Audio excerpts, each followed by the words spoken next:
Let's talk. Giles Brown. Order out of chaos, a kidnap negotiator guide to influence and persuasion. Scott Walker, that's probably one of the most difficult jobs in the world. When pirates have hijacked a ship, when a criminal gang has kidnapped someone, or when an entire company's future is being held to ransom from a cyber attack, Scott is the man they call. He has written his experiences down in a book that can help you bring the outcome that you want. Delighted to say that Scott joins me live on the line now. Scott, good morning to you. Good morning. Good to have you with us. Give us a little bit of background, Scott. I mean, you see, the thing is that we probably think we know what a hostage negotiator does, what a crisis manager does when the proverbial hits the fan. But perhaps that's put together from Hollywood movies and Netflix shows. So explain a little bit about your experiences. Yeah, well, I was a cop. I was a career detective at Scotland Yard for 16 years or so. And towards the latter part of my career, got involved in that, sitting alongside the families to help them negotiate the release of loved ones. And then when I left the police, I went into the private sector where it's pretty big business, as you can imagine. And so I've spent probably about 15 years and hundreds of cases. It was almost giving me a window into human behavior, how we think, feel and act, particularly in times of stress and overwhelm and challenge and uncertainty. And it's just been a fascinating experience and insight into why we do what we do. I suppose the thing with negotiation, be it a kidnap, which must be the most intense situation that you can get into, or Somali pirates taking control of a vessel, is the situation that it's not a one size fits all solution, I would imagine, because if you do that in the line of business that you are in or you were in, then the outcomes, the outcome could be extremely volatile. Yeah, I mean, if we mess up, people could die. I mean, that is the kind of focuses the mind a little bit. However, let's just take a step back and look at negotiation is simply a conversation with a purpose. Whether or not it's with kidnappers, your teenage kids, a business deal. And so we can follow a certain pattern, so to speak, about how we can influence and persuade and bring about some kind of cooperation at the end of it. And the common mistake most of us make is that we just rush to problem solve. We rush for that solution. And so whether I was dealing with kidnappers or in a business sense, it's about spending the time to listen and understand where the person's coming from, etc. And you build that rapport, and then eventually you've earned the right to influence and persuade. Right, taking the time. Listening, because a lot of us will go into a situation, be it a negotiation about a pay rise, be it you've been given some news about what is expected of you, perhaps your manager isn't happy with you, and a lot of us will automatically sort of rush in with an aggressive thought and sort of try and bamboozle and steamroll. We may not be conscious that we're doing it, but we may try and sort of push too forward, and the reaction you're going to get is a pushback, and then you've got confrontation. Absolutely, which is why the cliche of seek first to understand before being understood has been with us probably for thousands of years and still holds true. And in the case you gave there around a pay rise, we're going to speak to your boss. If you walk in and go, right, boss, I want this, this, and this, well, actually, you might not get it. You might be shown the door. Whereas if you can go in and go, okay, what does the boss need from me? What does the organization need from me? How can I offer more, give more, whatever? And so once you can understand and crucially demonstrate your understanding of where the other side is at, particularly if you disagree, then it's so powerful. And in the world we're in now, everybody's shouting, but no one's listening. We need to have better conversations, and we do that by me taking the time to demonstrate my understanding of where the person's coming from. Also, common ground. Presumably, when you go into a negotiation, with, for example, if you go into a negotiation with a hostage situation, you need to create a bond between yourself. And I'm not saying you want to, get in a room and hug, but there has to be a common ground that you can build the foundation from a successful negotiation from. The golden thread there is trust. We've got to build trust. And bear in mind, a kidnap for ransom negotiation, it's the most unregulated, ungoverned, dangerous industry in the world. Yet there's a 93% chance of success because of trust. I need to trust them that when we hand over some money, they're going to release the hostages unharmed. And equally, they need to trust me that when we do so, we're not going to try and rip them off, ambush or kill them. And so trust is key, and time spent on building trust is absolutely key, regardless of the kind of conversations or environment or industry that you're in. How important is preparation for this sort of thing, and running through scenarios in your head? Because again, you don't try and wing it in a situation where lives stroke multi-million-pound vessels are at threat. You don't go in and go, okay, who are the hostage takers today? It doesn't work like that. And the same presumably should be the basis for any negotiation you go to, no matter how big or small. Do your homework.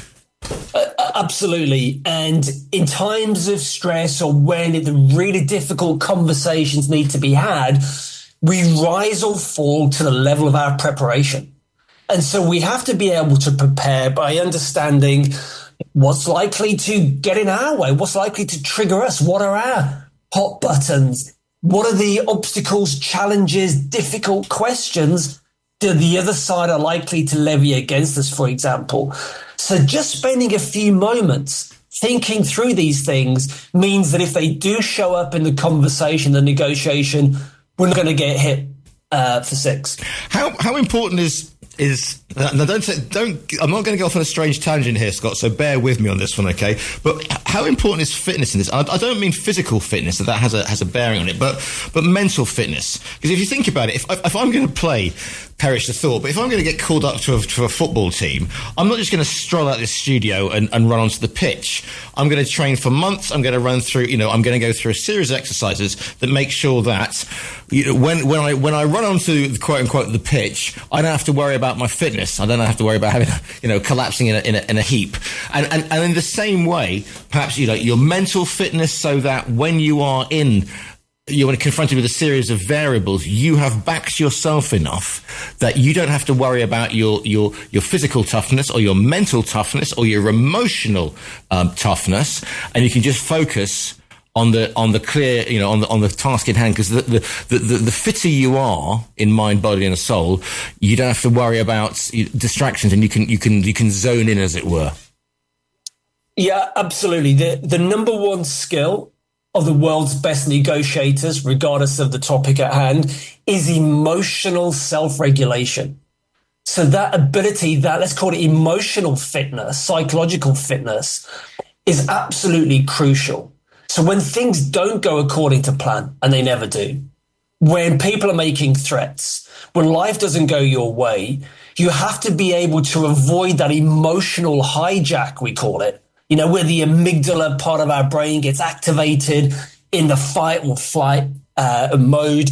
We have to be able to regulate our own emotions, not ignore them, but be able to sit with them and regulate, and to do so help others to do the same, which means we're able to have a better conversation, a better negotiation.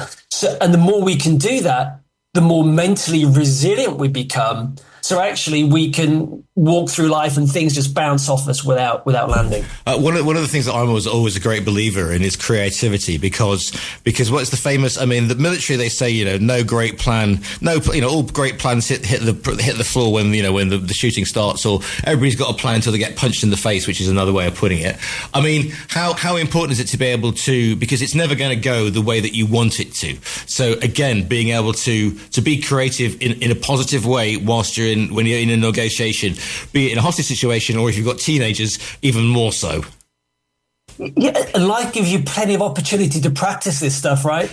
And this is what it is. It's a muscle. Emotional regulation, having difficult conversations, bringing about cooperation and collaboration. It's a muscle. And the more we can practice it, the better we become. And as I said, you've only got to go on social media or speak to your family or walk down the street or get in a car or public transport, and things are going to hit your hot buttons or test you. And so people just need to not be frightened or walk away from these things, but to embrace them and use these as practice for them to become better as a result. Because it's not just about talking about how to gain the upper hand over your opponents, quote unquote, because surely, and I'm not going to get all grasshopper on you, the biggest opponent you're going to fight is with yourself. And so therefore, you know thyself and the rest kind of follows. But we live in a world now, especially because you mentioned, social media and hey, there's a barrel of fun to begin with. But social media is designed to make us react straight away without thinking, to push that button, to without taking the pause. And if you read any strategy, you know more than most people, Scott, that taking that pause and recognizing, the thing on the social media hill where, waving the massive red flag is only going to embroil you and drag you down into a world of chaos, and not in a good way. Yeah, which is why the primary aim, the objective of all difficult conversations, negotiations, whatever they may be, has to be cooperation and collaboration.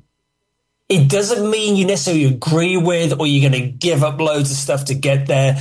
But if you can approach it from that, you're more likely to get a really good deal, whatever your circumstances.